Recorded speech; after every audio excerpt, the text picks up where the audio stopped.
नमस्कार दोस्तों।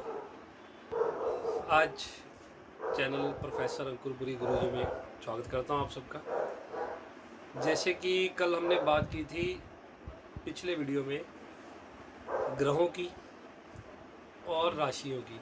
ग्रहों और राशियों के बारे में पिछले वीडियो में हमने जाना था। जिन्होंने वो वीडियो नहीं देखा वो कृपया एक बार उसको ज़रूर देख लें, ताकि आगे चलते लेसन्स में किसी तरह की उन्हें परेशानी ना आए। आज बात करेंगे कुंडली के भावों की। जिस प्रकार 12 राशियां हैं उसी तरह कुंडली में 12 भाव, 12 खाने भी बोल देते हैं उसको, 12 भाव हैं। तो ये जो 12 भाव हैं, अब इसमें कईयों के मन में ये प्रश्न आता है कि पहला भाव जो है उस पर किसी की कुंडली में कोई नंबर लिखा है, दूसरे की में कुछ लिखा है। हर एक की कुंडली में अलग अलग नंबर 12 में से कोई भी आगे पीछे होते रहते हैं। लेकिन जो पहला भाव है जिसे फर्स्ट हाउस कहते हैं, वो फर्स्ट हाउस फिक्स है।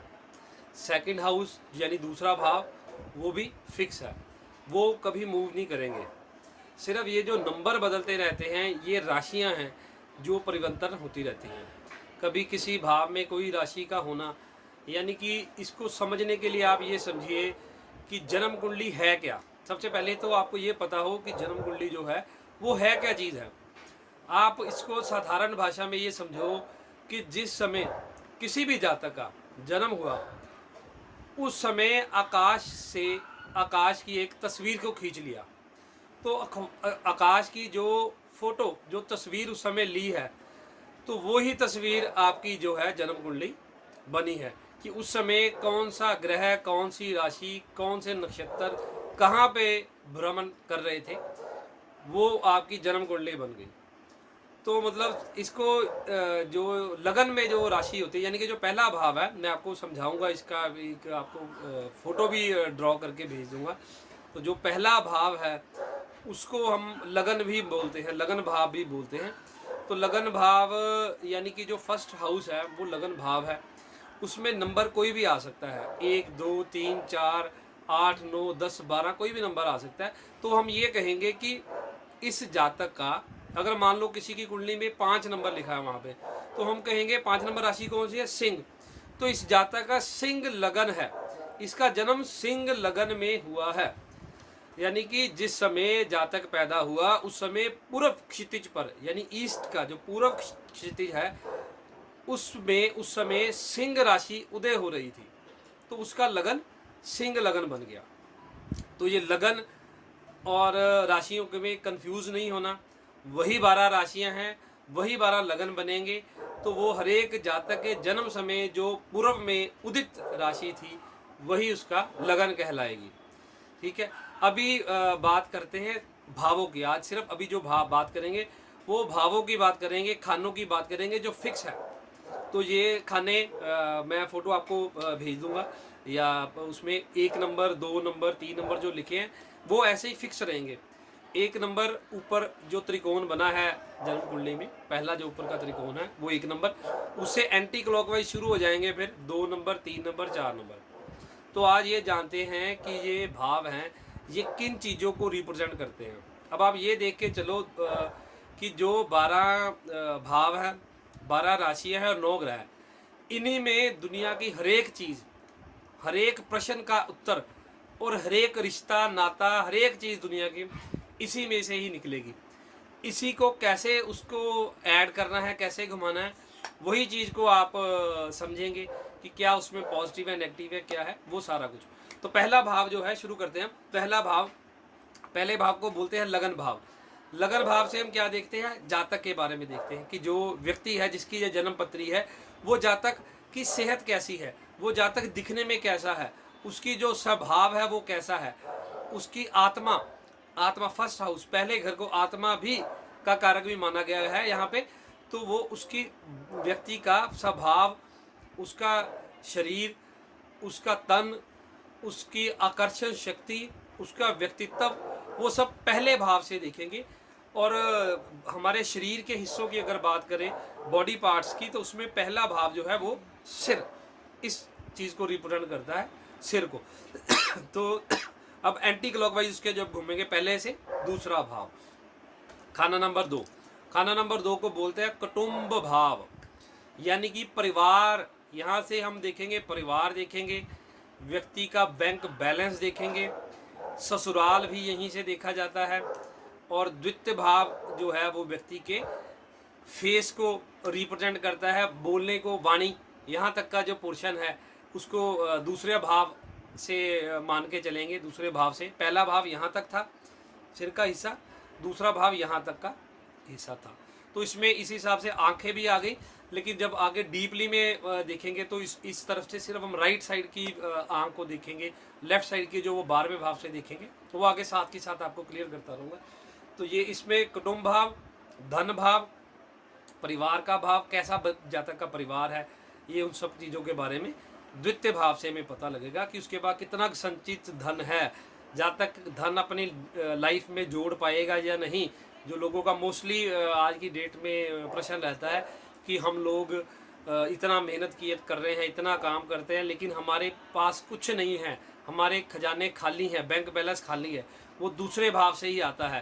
तो आगे ग्रहों में और राशियों के हिसाब से जानेंगे कि वो कहाँ पॉजिटिव है, कहाँ नेगेटिव है और कैसे उसको ठीक किया जा सकता है।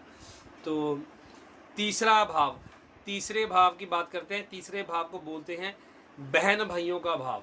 तीसरा घर जो है वो बहन भाइयों का भाव है, पराक्रम का भाव है, कितना साहस है, कितना पराक्रम है आप में।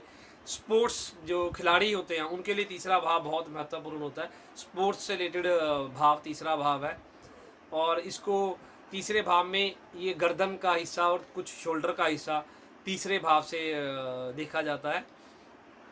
तृतीय भाव से बहन भाई, नेबर, पड़ोसी यानी कि, और पराक्रम, एफर्ट, तो ये तीसरे भाव से देखेंगे। उसके बाद आ गया चौथा भाव जिसको बोलते हैं सुख स्थान, माँ का स्थान। तो चौथे घर से माँ का तल्लक है, अपने भवन यानी कि अपना घर, प्रॉपर्टी जो हमारी है अपनी, वो हमारा चौथे भाव से सुख स्थान इसको कहा गया।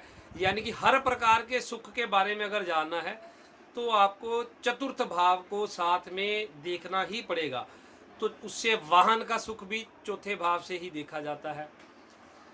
तो माँ का सुख, परिवार का सुख, हर एक तरह का सुख यहाँ चौथे भाव से ही देखेंगे।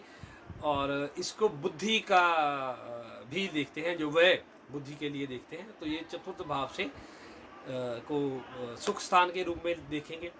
तो पंचम भाव विद्या का स्थान है, बुद्धि का स्थान है। और संतान के लिए पंचम भाव देखते हैं। पांचवा घर संतान का भी होता है।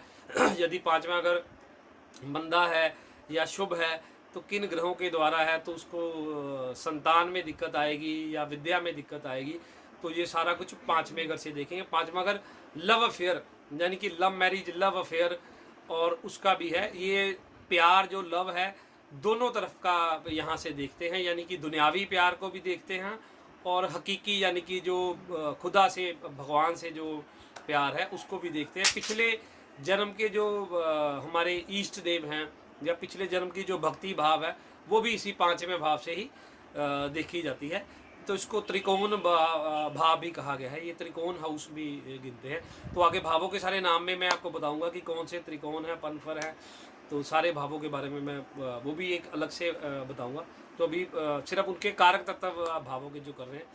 तो छठा भाव, इसके अगला जो सिक्स्थ हाउस है, सिक्स्थ हाउस को रोग, ऋण और शत्रु यानी कि कर्जा, बीमारी, दुश्मनी, तो ये एक तरह से पहला ऐसा भाव जो बात कर रहे हैं।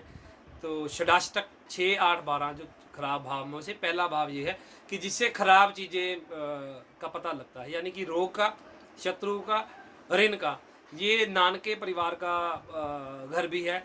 ये हमारे कुड़माचारी जो बोलते हैं उसको भी यही भाव रिप्रेजेंट करता है, छठा घर। इसको पाताल का भाव भी कहा गया है। तो अब सातवें घर की बात करते हैं। जो सातवां घर है वो बड़ा इंपॉर्टेंट हाउस है, सातवां घर, क्योंकि ये हमारे लाइफ पार्टनर का हाउस है, सेवंथ हाउस। ये मैरिज इसे देखते हैं, विवाह कैसा होगा, पत्नी कैसी मिलेगी। तो पार्टनरशिप का भी हाउस है कि यदि व्यापार कर रहे हैं तो उसको साझेदारी में, पार्टनरशिप में करना चाहिए या नहीं। तो अगर करेंगे तो उसके क्या फल मिलेंगे। ये हमारा डेली इनकम सोर्स का हाउस भी है, यहाँ से हम डेली इनकम सोर्स भी देखते हैं 7वें घर से। और 7वां घर जो है ये मारक भाव भी है, तो इसको मारक भी गिना गया है 7th हाउस को। अष्टम भाव, इससे अगला अष्टम भाव की बात करते हैं। 8वां घर जो है वो आयु का भाव है। 8वां घर पैतृक संपत्ति का भाव है। 8वां घर जो है 8वें घर से पिता से मिलने वाली जो संपत्ति है, जायदाद है, उसको देखते हैं।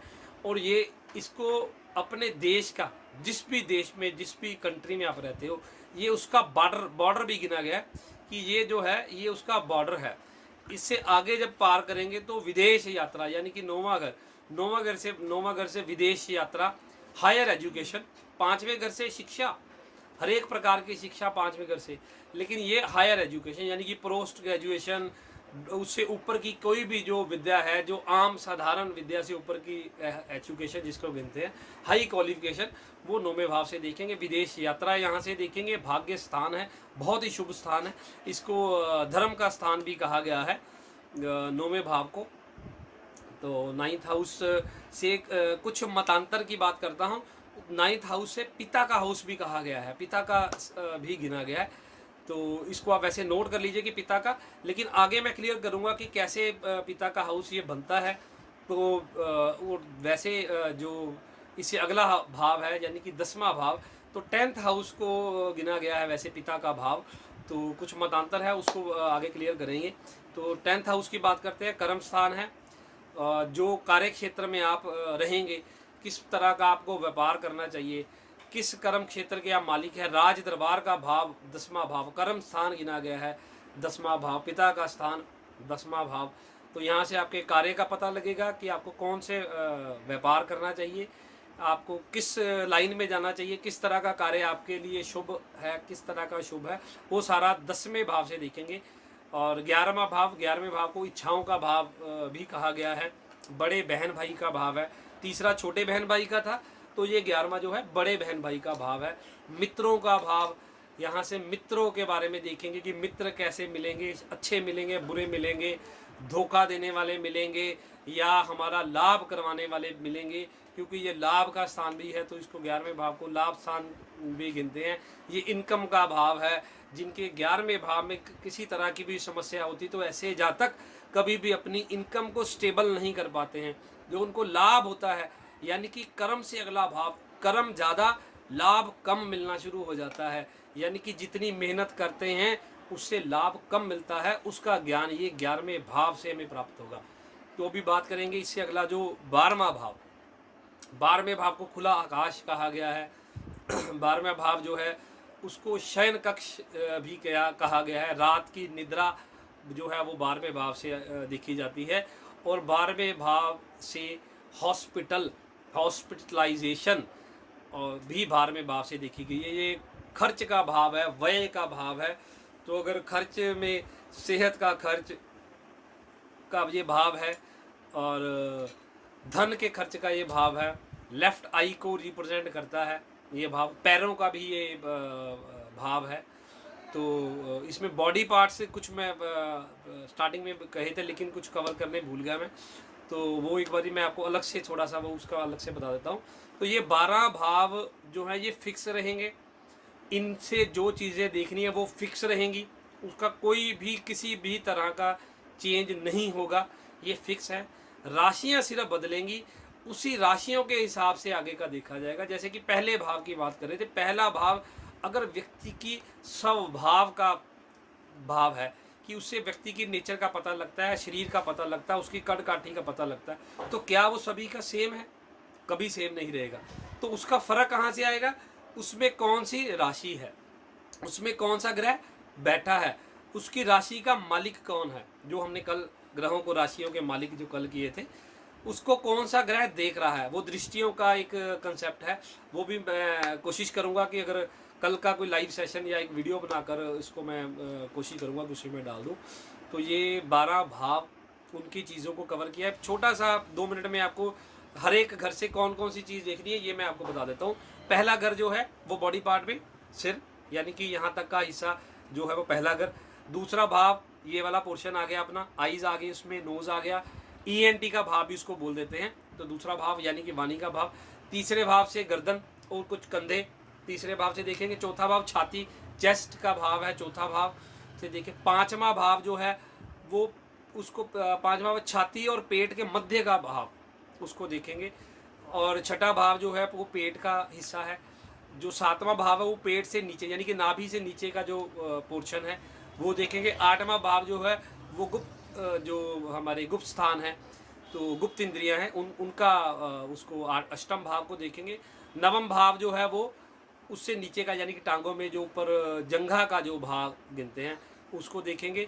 तो दसवां भाव जो है वो जो हमारे जॉइंट्स हैं टांगों के उसको दसवां भाव उससे देखेंगे। उससे 11वें भाव जो जॉइंट से नीचे का जो पोर्शन है और पैर के बीच का जो पोर्शन है वो 11वें भाव से देखेंगे। और 12वां भाव पैरों का भाव है जिससे पैरों को देखा जाता है। तो ये आगे ये चीज़ें आपको आगे प्रेडिक्शन में बहुत काम आएंगी। अगर किसी को कोई हेल्थ रिलेटेड प्रॉब्लम है तो कब आएगी, कौन से भाव से आप किस चीज़ को प्रेजेंट करेंगे, तो वो आपको देखने में आगे आएंगी। तो इसको अच्छे से अगर आपको याद करोगे, अच्छे से समझ लोगे, तब आपको प्रेडिक्शन में बहुत ज़्यादा इसकी मदद मिलेगी। तो आज भावों के ऊपर ही कुछ समय ज़्यादा हो गया, नहीं तो मैंने आज आपको राशियों के भी तत्व और सारा सोचा था करवाने का। तो लेकिन देखते हैं अगर उसको कैसे समय अगले वीडियो में बनाते हैं। यहाँ तक को अगर अच्छे से समझ लेंगे तो प्रेडिक्शन में आपको बहुत ही ज़्यादा हेल्प मिलेगी।